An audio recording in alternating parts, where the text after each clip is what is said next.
ఓం శ్రీకృష్ణ పరబ్రహ్మణే నమః. భాగవతం చతుర్థ స్కందం. అన్నింటికి సాక్షిగా నిలిచేది అది దేహము కంటే భిన్నమైనదని ఎవడు తెలుసుకుంటాడో అతడు నా యందు ఆసక్తి గలవాడు. కాబట్టి అతడు దేహాన్ని ధరించిన వాడే అయినా ఆ దేహ లక్షణాలు పొందక ప్రవర్తిస్తాడు. అంతేకాదు, ఎవడు తన ధర్మాలను తాను నిర్వర్తిస్తూ కోరికలు లేనివాడై శ్రద్ధతో కూడుకొన్నవాడై ఎల్లప్పుడూ నన్ను భజిస్తాడో అతడి మనస్సు ప్రశాంతమవుతుంది. ఆ విధంగా ప్రశాంత మనస్కుడు సత్వరజస్తమో గుణాలకు అతీతుడు, సమదృష్టి కలవాడు అయిన వ్యక్తి నా పరిపూర్ణ స్వరూప శాంతి స్థితిని పొందుతాడు. దాన్నే మోక్షమని అంటారు. ఈ ఆత్మ అన్ని కాలాల్లో ఒకే విధంగా ఉంటూ దేనిని అంటి ముట్టుకోకుండా తటస్థంగా ఉండేదే అయినా దీని ద్రవ్యానికి, జ్ఞానానికి, శ్రేయస్సుకు, క్రియకు, మనస్సుకు అధిపతిగా నన్ను ఎవడు తెలుసుకోగలడో వాడు పుట్టుక లేనివాడు అవుతాడు.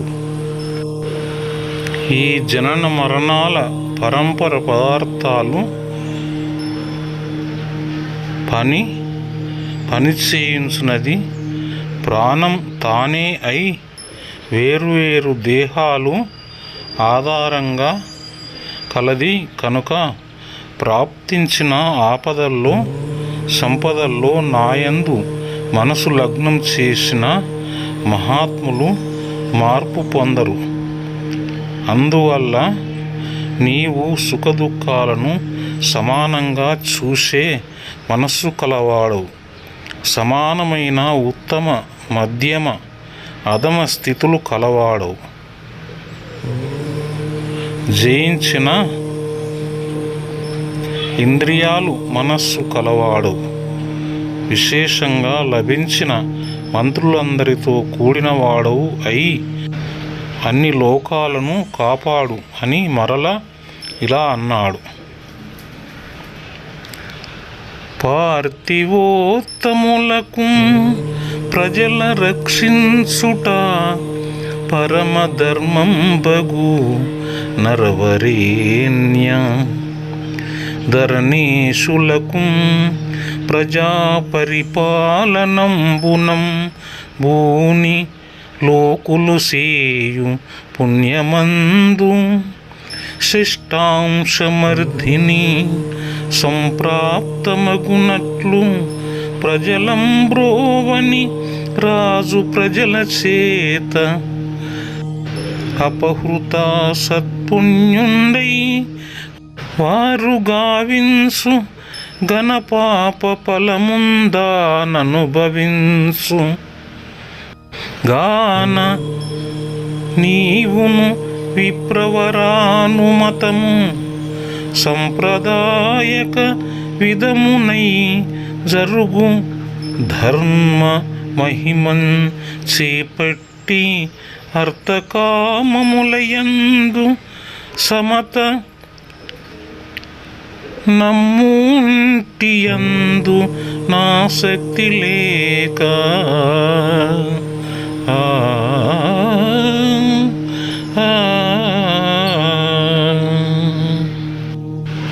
ఓ రాజా, రాజోత్తములకు ప్రజలను కాపాడటం ఉత్తమ ధర్మం.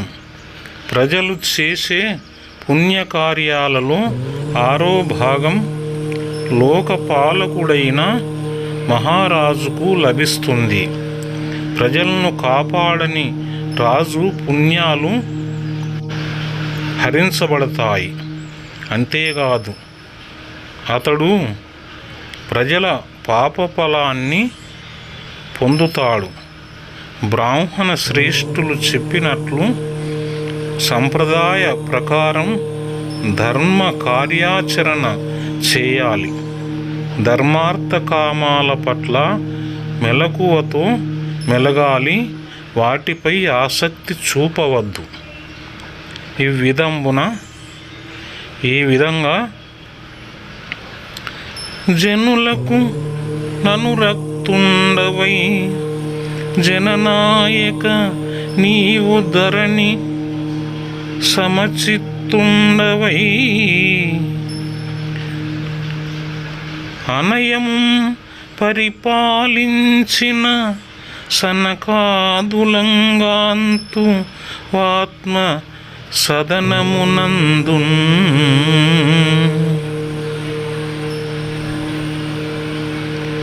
ఓ రాజా, ప్రజల పట్ల ప్రేమ కలవాడవై భూమిపై సమభావం కలిగి ఎల్లప్పుడూ పరిపాలిస్తే నీ ఇంటి అందే సనకాదులను చూస్తావు.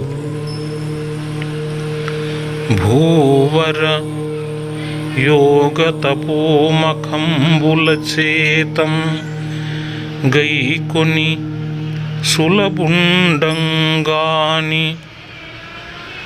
ఏను సమచిత్తులైన సజ్జనుల చిత్తంబుల వర్తించుచుండెడి వాండ నగుటం చేసి తావక శమశీల విమత్సర కీర్తనముల వశీకృతుండ నైతి నే నీకునొక వరం బిచ్చద వేడుము నావుడు విని మేది నీ వరుండు లోకగురుండైన పుండరీకనయను నానతిచ్చిన మృదులలితామృతోప మానవాక్యములాత్మీయ మస్తకమునం దాల్చి సమ్మోదితాత్ముండై ధరణి విభుండు. ఓ రాజా, యోగము తపస్సు యజ్ఞాలచే సులభుడను గాని నేను సమభావం కల సత్పురుషుల మనస్సులలో ఉండే వాడిని కాబట్టి నీ శాంతశీలానికి మత్సరము లేని కీర్తనలకు లోబడ్డాను. నీకు నేనొక వరం ఇస్తాను. వేడుకొమ్మనగా పృథు చక్రవర్తి సమస్త లోకాలకు గురువైన ఆ విష్ణుమూర్తి మృదు మధుర వచనాలు శిరసావహించి మనస్సులో ఆనందించిన వాడై తన పాదములకు భక్తిన్ వినతుండై యాత్మకర్మ వితతికి లజ్జం దనరుచునున్న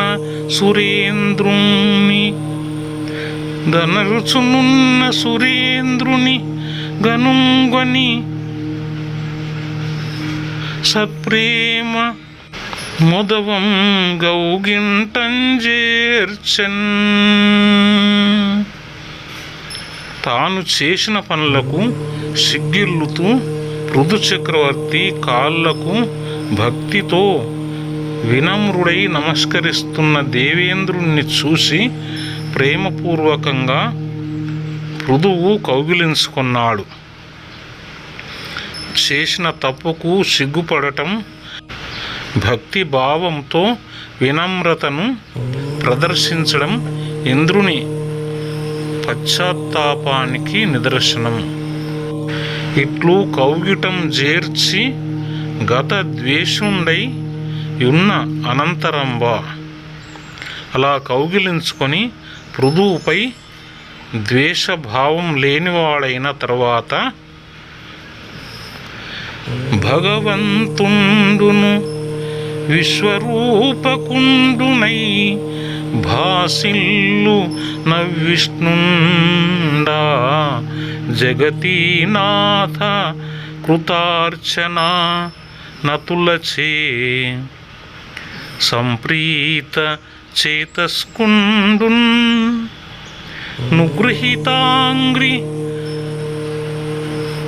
నిగృహీతాంగ్రి సరోరుహద్వయుండునై నిగృహీతాంగ్రి సరోరుహద్వయుండునై నిలిచం ప్రయాణాభి ముఖ్య గరిష్టాత్మకుండయ్యు నా పృథునిపై కారుణ్యమే పారంగన్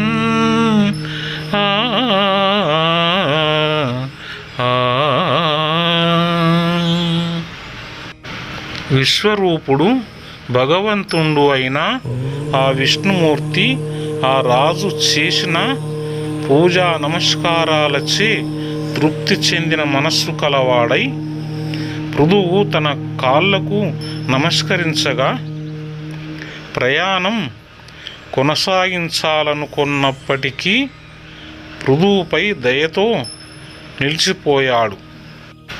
ఇట్లు తన మీద అనుగ్రహంబునం చేసి విలంబితుండగుటయు నయ్యాది రాజన్యుండైన పృథు చక్రవర్తి ముకుంద సందర్శనానంద బాష్ప జల బిందు సందోహ కందలిత నయనార విందుండై విభు మూర్తింగనుంగొని కనుంగొనలేక గద్గద కంటుండై పలుకలేక యుండియు ఎట్టకేలకు తన హృదయంబున అద్దేవుని ఉపగూహనంబు కావించి తన్మూర్తి ధరించి కన్నులం దొరంగు ఆనంద బాష్పంబులు తుడుచుకొని విలోకనంబు చేయుచు నతృప్త దృగ్గోచరుండును గరుడ స్కంద విన్యస్త హస్తుండును వసుధాతల స్థిత పాద కమలుండునై యొప్పు నా దివ్య పురుషునకిట్లనియే. ఈ విధంబుగా తన మీద దయతో ఆలసించడంతో విష్ణుని సందర్శించడం వల్ల కలిగిన ఆనందంతో కన్నీటి పర్యంతమై ఆ పరమేశ్వరుని మూర్తిని చూసి స్పష్టంగా చూడలేక బొంగురుపోయిన గొంతుతో మాట్లాడలేక ఎలాగో తన మనస్సులో ఆ దేవదేవుని భావించుకొని కౌగిలించుకొని కన్నీటి దారులను తుడుచుకొని భగవంతుని దర్శిస్తూ కళ్ళకు తృప్తి తీర అగుపించని వాడును గరుడుని మూపుపై చేయి మోపి నేలపై తన పాద పద్మాలు నిలిపి ఉన్నవాడును అయిన ఆ దేవతామూర్తితో ఆది రాజైన పృథు చక్రవర్తి ఇలా అన్నాడు: వరద ఈశ్వర నిన్ను సత్పురుషుండు దేహాభిమాన భోగములకు నీ వరమెట్లు గోరు నిహసుక వరములు నారకులకైన వరలవే చెప్పుమా. ఓ భగవంతుడా, వరదుడా, నిన్ను సజ్జనుడైన వాడు దేహాభిమానంతో భోగాలు అనుభవించాలని వరమెలా కోరుతాడు? ఇహ సుఖాల వరాలు నరకములో ఉన్నవారికి కూడా లభిస్తాయి కదా, చెప్పవయ్యా. ఘనమగు దేవ ఈ వరమే కాదు మహాత్మక వాగ్వినిర్గతం వనందగు తావకీయ చరణాంబుజ చారు మరంద రూపమై తనరిన కీర్తియున్ విని ముదంబును బొందంగలేని మోక్షమైనను మదిం ఘోరనొల్ల నగనాశ రమేశ సరోజలోచన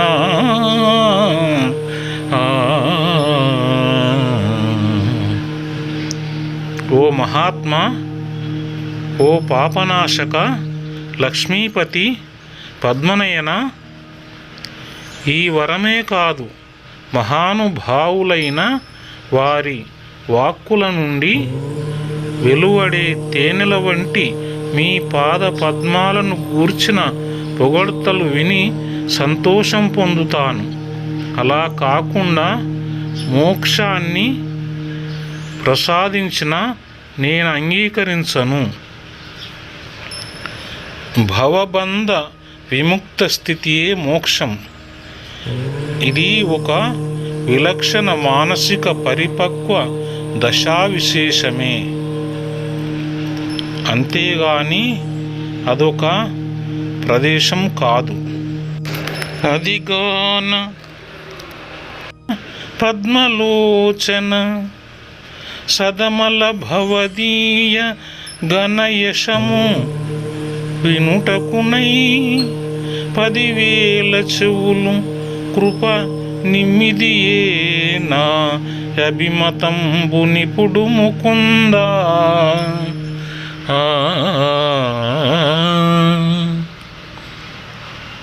ఓ పద్మనయన శ్రీహరి, అందువలన స్వచ్ఛమైన నీ గొప్ప కీర్తిని వినడానికి దయతో 10,000 చెవులు ప్రసాదించు.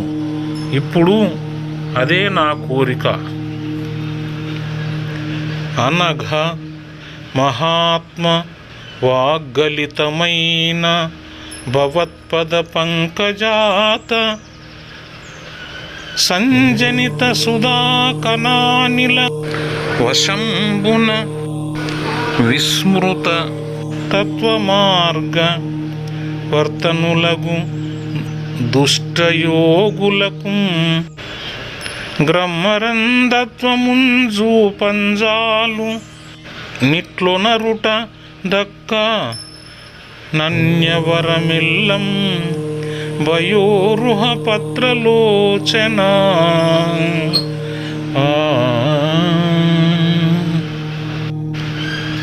పాపరహిత పద్మనయన, పెద్దల వాక్కుల నుండి నీ పాద పద్మాల నుండి పుట్టిన అమృత కణాల వాయు తత్వ మార్గం మరచిన దుష్టయోగులను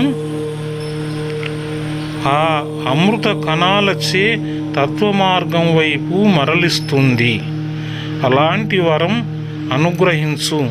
అది తప్ప ఇతర వరాలు నేను కోరను.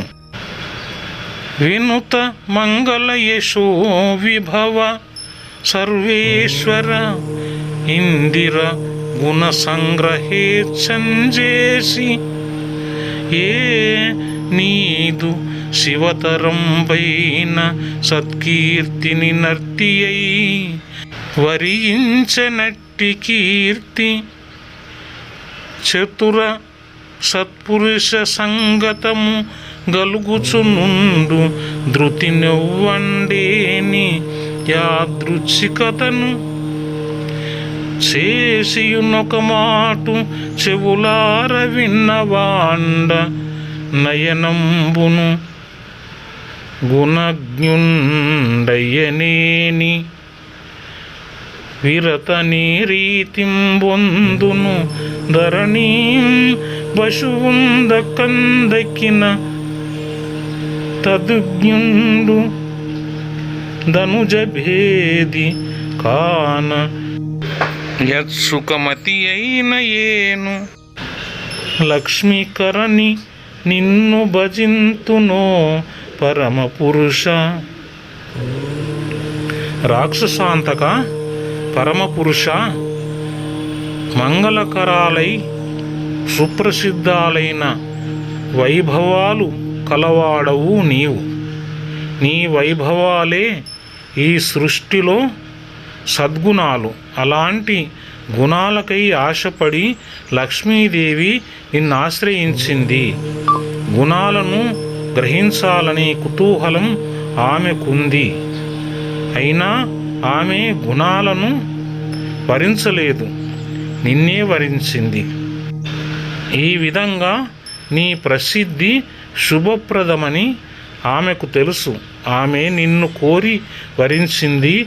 నీ గుణాలనొక్క మారు యాదృచ్ఛికంగానైనా చెవులార వినగలిగిన వాడు నీ వెంటబడును గాని నీ గుణాల పట్ల విరక్తినెలా పొందుతాడు?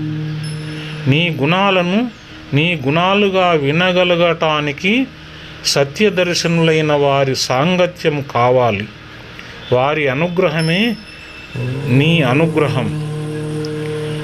తెలిసి ఒకమారు నీ గుణముల రుచి తెలుసుకొన్నవాడు నీ వెంట పడక మానడు. ఎవడైనా మానితే వాడు పశువే. నేనును నీ గుణాలలో ఉత్సాహం చెందినవాడినే కాబట్టి లక్ష్మీదేవి భజించిన పద్ధతిలోనే నేను నిన్ను భజిస్తాను. స్వస్తి.